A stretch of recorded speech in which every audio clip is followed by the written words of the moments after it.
morning, friends. Today we are going to see about unit number 5, isoparametric elements in finite element analysis. The topic name is natural coordinate system. So before that, that topic objective is to know the basic concepts of natural coordinate system, and the expected outcome is so students able to differentiate what is isoparametric, what is subparametric, and what is superparametric elements. So this is our today's objective as well as outcome of this today's lecture, right? So now directly we are going into the topic. So here you people may know that there are three kinds of coordinate system we are following. One is global coordinate system, and next one is local coordinate system, and another one is natural coordinate system. So that is a global coordinate system and natural coordinate, sorry, local coordinate system. So these two are more or less closely related, because here we are using xy coordinate system, but natural coordinate system is nothing but a Cartesian coordinate system. So here we are using instead of xy coordinate system, here we are using epsilon and eta coordinate system. So here the values is never exceeds unity, like -1 to +1. So here the values between -1 to +1, but in xy coordinate system that is entirely different, right? So in which cases we are using natural coordinate system means, suppose the given domain is somewhat hard to solve that problem or complex in nature. In that kind of problem, we people supposed to go with the natural coordinate system, right? So if the structure is somewhat hard, so definitely we should go with natural coordinate system, right? So let's come to the introduction part. So here it is. In 2D or 3D structural problem, if the continuum is of curved boundaries and is discretized into number of straight edge elements, then the analysis become approximate. That is what we are exactly doing in finite element analysis, since the curvature is approximated to a straight line. The analysis could be made much better if the continuum is discretized into more number of straight edge elements. In such cases, computation becomes enormous. These difficulties are overcome by using isoparametric elements. That is exactly doing in isoparametric elements. And isoparametric elements can have straight edge or curved boundaries. The isoparametric concept is evolved by taking the parent element in natural coordinates, then transforming into an element into an arbitrary shape in Cartesian coordinate system. So initially the parent coordinate is of a natural coordinate system, and the mapped element is taken into what? Cartesian coordinate system. The nodal values in terms of geometry can be related to the shape function obtained for the parent element. If the same shape function can also be used to determine the displacement for the arbitrary element, then such elements are called isoparametric elements. So that isoparametric element formulation and how we are considering natural coordinates into Cartesian coordinate system, that is clearly explained in the figure 5.1.1. So here see this. So the domain is clearly given. It is hard in nature. So here there are ups and downs, and there are curved boundaries and other things. Domain with curved boundaries, that is taken for our problem. So here in the figure, B part is parent element and the C part is nothing but it is mapped element. So here it is clearly given the parent element. So there are four nodes. Nodal functions are written like this: n1 for node 1, n2 for node 2, n3 for node 3, and n4 node 4. So here we are using natural coordinate system. definitely we should use epsilon and eta coordinate system. So for x, instead of x coordinate system, here it is epsilon, instead of y coordinate, here it is eta. So here the arbitrary point is 0 comma 0. So come to figure C. So here instead of here it is mapped element, so instead of that parent element, here we are using, instead of a natural coordinate system, here we are using Cartesian coordinate system. Here we supposed to use xy coordinates. So here it is clearly given xy coordinates. So here for node 1 the coordinates values are x1 y1, for node 2 x2 y2, for node 3 x3 y3, as well for node 4 it is x4 y4. But so inside that element we are considering one point P which is having the coordinates of, so here the coordinate is clearly defined, P of x comma y. So along x direction the displacement value is u, along y direction that is displacement vector is v, that is u comma v, it is given, right? So while writing the shape, while finding the shape function, so here hence the same shape function can be used to define both geometry as well as displacement function. So here for x coordinate it is x equal to summation of I equal to 1 to 4, because we have only 4 nodes, ni u xi. So here it is I equal to 1. So here the values are between 1 2 3 4. So n1 x1 plus n2 x2 plus n3 x3 plus n4 x4. So similarly for y direction it is n1 y1 plus n2 y2 plus n3 y3 plus n4 y4. While that is for in case of displacement function, so along x direction it is u, so while expanding you may get n1 u1, so that is n1 q1 plus n2 u2 plus n3 u3 q3 plus n4 q4. So regarding displacement function along y direction it is n1 q1, again 1 n2 q2 plus n3 q3 plus n4 q4. So it is clearly known, it is defined, right? So next we are coming into the most important topic, that is isoparametric element, subparametric element and superparametric element. So here the definition is clearly given, that is for isoparametric element, if the order of shape function for geometric configuration is equal to the order of shape function for displacement field, then such elements is called isoparametric element. So no need to worry about this, that definition or other things. You just draw this xy coordinate. So here along x direction the displacement function is u, along y direction it is v. So you just form like a rhombus, so like this there are 4 curves, and you just define epsilon and eta coordinates. Next, so there are 4 nodes, 1 2 3 4. So on each node just put a circle as well as one square box. So consider about node 1 there is one circle as well there is one rectangle. So here the uh, coordinate system is x1 y1. Here we are using x1 xy coordinates. So here it is coordinate function is x1 y1. So along x direction the displacement function is q1, along y direction it is q2. Come to node 2, x2 coordinate is x2 y2, along x direction the displacement function is q3, along y direction it is q4. Come to node 3, x3 y3 q3 q5 q6. Come to node 4, it is x4 y4, the displacement vectors is nothing but q7 q8. So what is isoparametric element means? Circle denotes displacement, rectangle denotes nodes, that's all.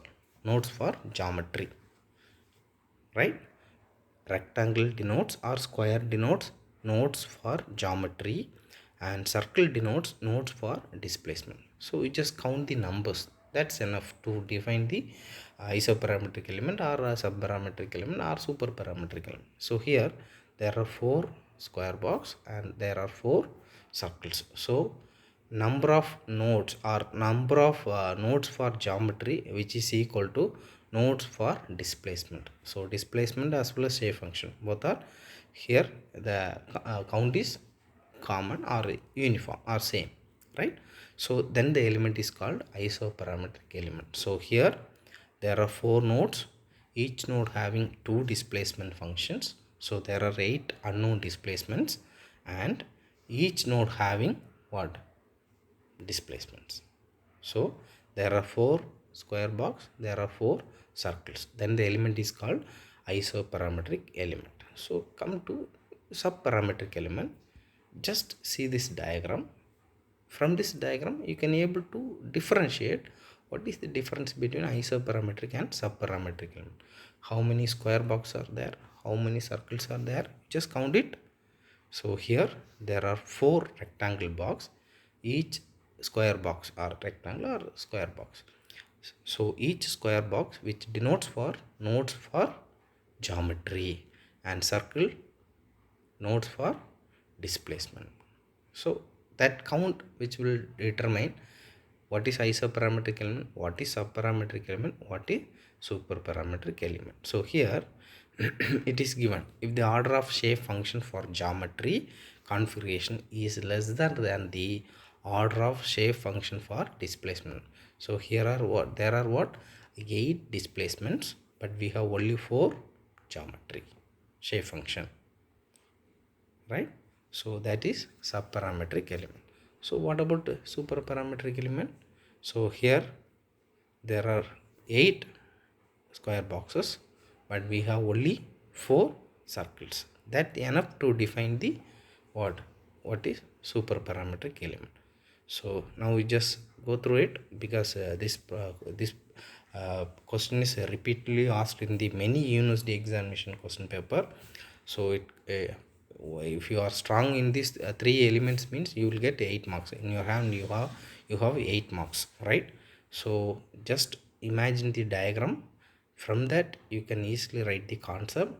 From that you may get 8 marks. So here there are 4 square boxes and there are 4 circles, then the element is isoparametric element. So come to second graph or drawing. So here there are 8 circles and 4 square boxes, then the element is subparametric. Super means there are 8 rectangle boxes and only we have 4 circles, right? So in this way you have to differentiate isoparametric element, subparametric element and superparametric element. So that's all. So come to next directly come to Lagrangian interpolation function. This may be you studied in your mathematical things. So here it is nothing but nk of x equal to x minus x1 comma x minus x2 comma x minus x3 up to x minus xn the whole divided by xk minus x1 into xk minus x2 xk minus x3 up to xk minus xn, right? So the general form of that interpolation function is n1 of x comma y equal to n1 of x into n1 of y. So here that interpolation function is Lagrangian interpolation function is applied for the two noded linear bar element. So it is used in local coordinate system. So consider a line element. So line element means a number with n circle. So here one is n circled. So there are two nodes because it's a 1D element. There are two nodes for node 1 and node 2. So here x equal to 0 and for node 2 x equal to L.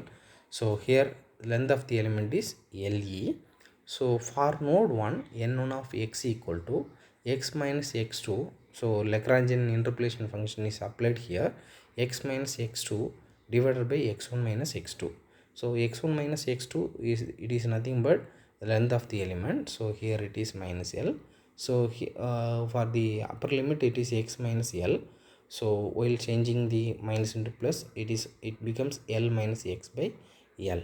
So for node 2 it is x by L. While adding n1 of x plus n2 of x equal to, you are getting length of the element.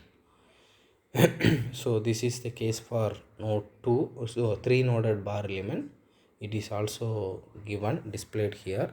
You just go through it and uh, come to natural coordinate system. A natural coordinate is a set of dimensionless number used to define any point inside the element whose magnitude never exceeds unity. So here the word is very much important, whose magnitude never exceeds unity. So natural coordinates means the magnitude which will never exceed unity. You should remember, always you should remember, right? So that concept is used here.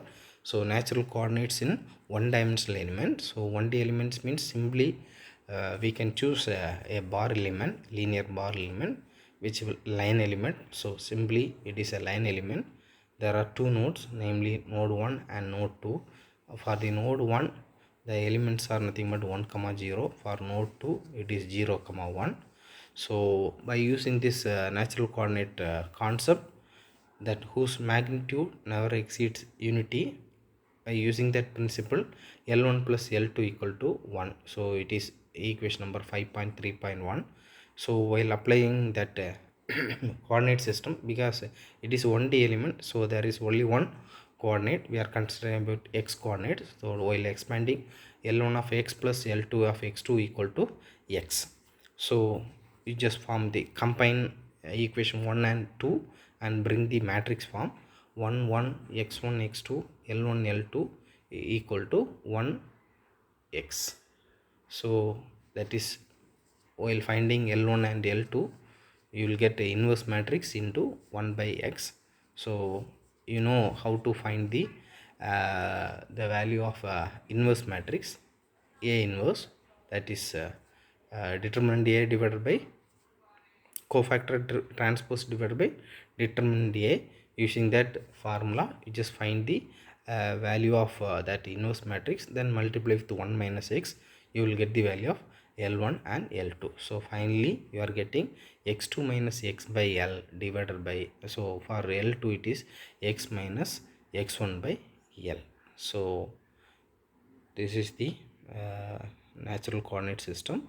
So here finally its value is epsilon. For node 1, epsilon equal to minus 1. For node 2, that is epsilon equal to 1. So here by using natural coordinate system, whose magnitude of that element never exceeds unity, by that principle we have derived the that Cartesian coordinates values like epsilon.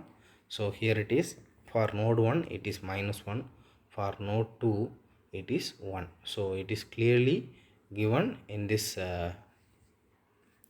derivation. You just go through it. If you have any doubt, you just come to my line. So I will be available between 11 to 12 p.m. So in that cases, you just come through my line through Google Classroom. So I will post this lecture in your Google Classroom by means of video, and as well as I will provide the document to you. Just go through it. If you have any doubt, you just comment in the comment box. I will reply to you. So thank you for your patient listening. So I hope that you will get some idea about natural coordinate system and isoparametric system, subparametric system and superparametric element.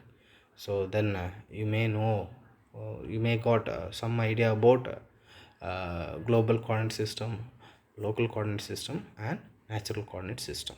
Natural coordinate system is somewhat related to Cartesian coordinate system. So here we are using epsilon and eta coordinates. So here that natural coordinate system, that magnitude never exceed unity. So you should always remember this concept.